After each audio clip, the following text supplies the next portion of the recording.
Please welcome to the stage, Matt Wiley.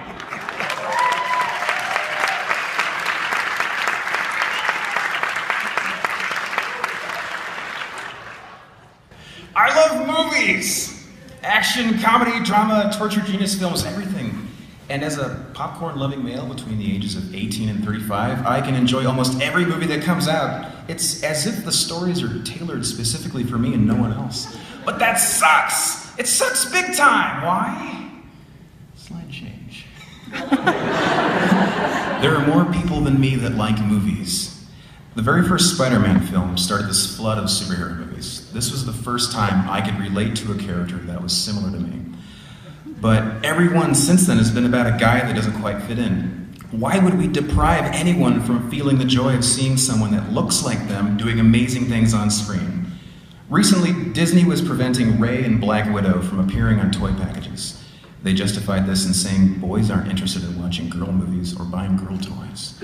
This thinking is why we've never had a Wonder Woman movie, and we're now on our third Spider-Man. But they're wrong. Who saw Mad Max Fury Road? How fucking awesome was that?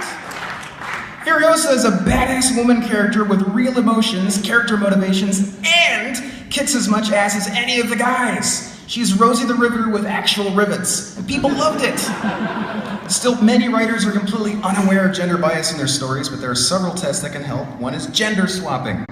By changing everyone's gender in your story, it adds new narrative pathways that can expose character development flaws, gender bias, and add humor in unexpected places. Warning, I am in no way qualified to be an expert on this, so consider it more of a fun thought exercise. Let's begin. Brotherhood of the Traveling Pants.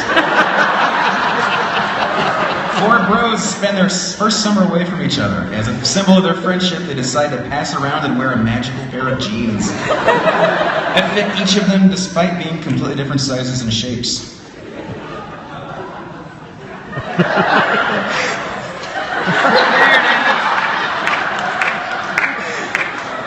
Edwina is a ruthless businesswoman who specializes in taking over companies. She hires a male prostitute named Victor to spend the week with her for money.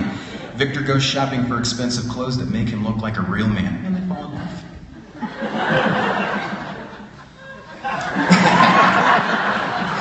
There are two Jen Lebowskis. One is a millionaire, the other is a stoned slacker who goes by the name of the Dudette. Thugs confuse her with the millionaire, and soon her bowling buddies, Wanda and Donna, become embroiled in a complex kidnapping plot. I really couldn't help myself on this one.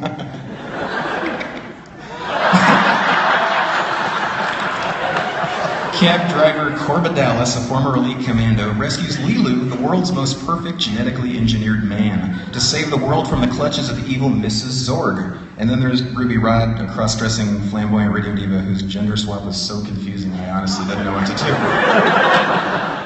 Spider-Woman. Patty Parker is a hopelessly nerdy high school student who wants nothing more than to get a date with Marvin James Watson, the boy next door. After being bitten by a super spider, Patty discovers that once she gets the fingering right, she's able to squirt long strands of viscous white fluid from her wrists. Belle and Tedra's Excellent Adventure. Clueless high school students Belle and Tedra have to pass history class, or their band, the Wild Ponies, won't be able to usher in an era of world peace. Using a time machine, they kidnap famous historical figures including Jane Goodall, Nefertiti, Susan B. Anthony, Fanny Mendelssohn, King Tutankhamun, Greek mathematician Hypatia, Shang Dynasty warrior Queen Fu Hao, and Annie Oakley. I'd like to note how hard it was to find female equivalents to historical figures based on the restrictions put on the women at the time. Oh man. Air. Titanic. Ross doesn't want to get married, so he decides to jump off the back of the Titanic, but is saved by Jill Dawson, a broke artist. They go out to dinner together, then a dance party, and Jill teaches Ross how to spit like a woman. Ross takes Jill to his stateroom and displays his engagement present, the heart of the ocean, some kick-ass diamond cufflinks. At his request, Jill sketches Ross posing nude with him. I believe you are blushing, Mrs. Big Artiste. I can't imagine Madame Cassatt blushing. After having sex in a car, the ship hits an iceberg and they end up floating in the Atlantic. But Ross doesn't scoot over, so Jill sinks to her death. What a dick, Ross! Back to the future. Marcia McFly is a slacker who hangs out with the crazy Dr. Emma Brown, who created a time machine out of a DeLorean.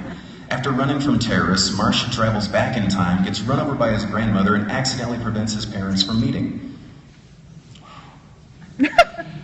Marcia wakes in the bedroom of her teenage father, Larry. 1955! Just relax, Victoria. You got a big bruise on your head. Where are my pants? Over there, on my sock drawer. I've never seen purple underwear before, Victoria. Isn't that your name? It's written all over your underwear. Star Wars. Whiny space farmer Lucy Skywalker wants to leave her desert planet and join the rebellion. After her aunt and uncle are killed, she takes her 2 fembots to meet a crazy old lady with a laser sword, Obi-Wan Kenobi.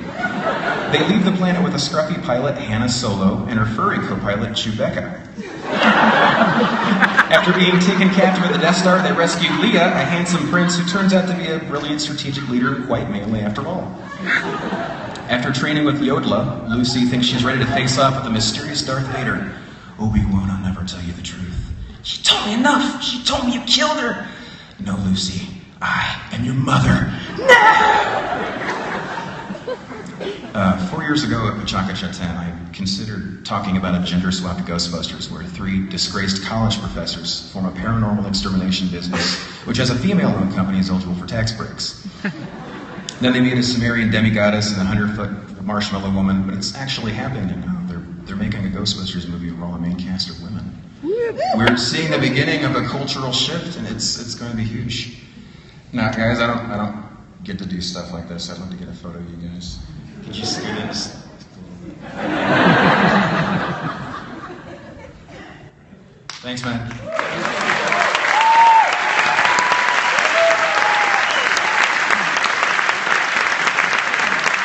Thank you.